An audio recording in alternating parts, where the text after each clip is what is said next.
Right, so the tools you'll need: some sort of small funnel. You'll need not one, but two of these things. A replacement crush washer. Go see a local Honda dealer if you're not sure, but that is what you need. You'll need a 10mm, the Allen key for the fairings. What's that? An 8. A posi drive and an 8mm bolt as well. A couple of pans. A tub to put your screws in. A tub to put the used coolant in, and of course a victory Twix. Undo this bolt, this bolt, this bolt.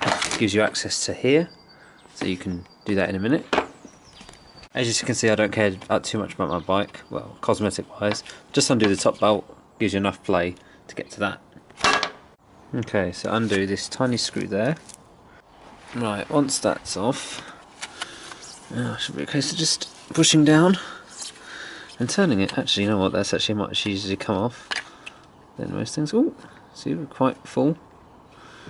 Doesn't matter because we're draining this out. It's been here a long time, this stuff. A couple of years. It's time to change it. Undo that bolt. There's a little arrow. That's the bolt for the drain, to drain it out. What's that? A 10mm? Let me find this 10mm. It's an 8mm. 8mm. Okay, so I'm using such a tiny lever. It's actually going to be quite hard to do, but I just want to demonstrate how tight this is on. If I can actually turn it myself with this. There we go, it's coming already.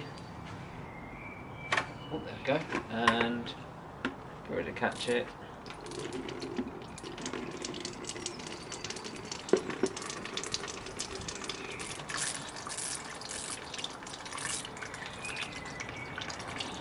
And here comes the coolant. There we go. Just going to empty this one now.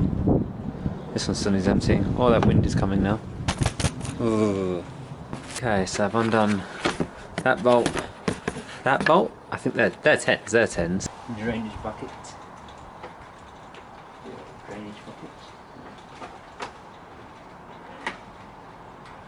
We're taking off more pipes. There we go.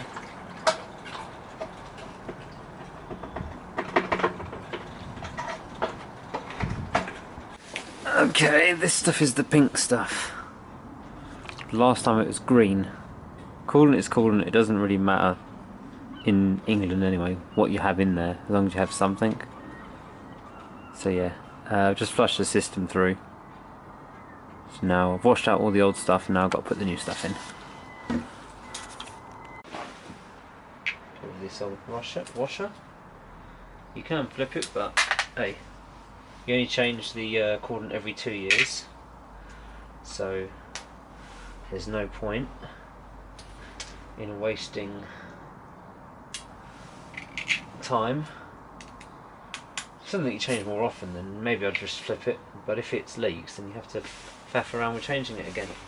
So if you can, just avoid taking the risk and replace the washer. And you know it's not gonna.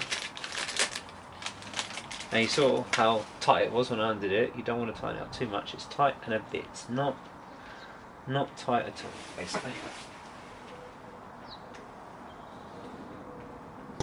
So it's tight and a bit. There we go. That's on. Now it's a case of filling it up. Simply, can't do this over with 2 hands. Just a bit precarious. Let's pour. How about we pour some of this stuff on the camera? That's always good.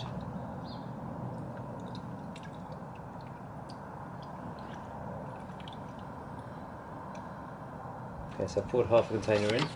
Stand the bike up. Alright, let's pour some more.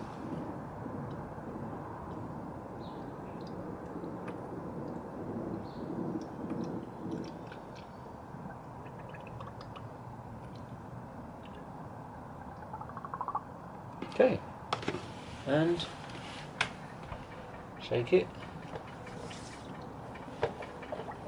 get it into the system. Lovely. And then the rest goes into the reserve.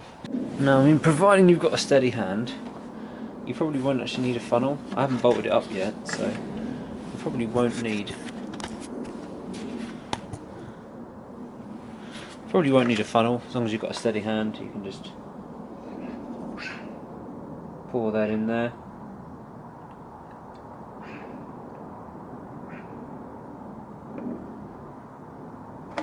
And it's between the upper and lower, right? Right, I've actually used one container.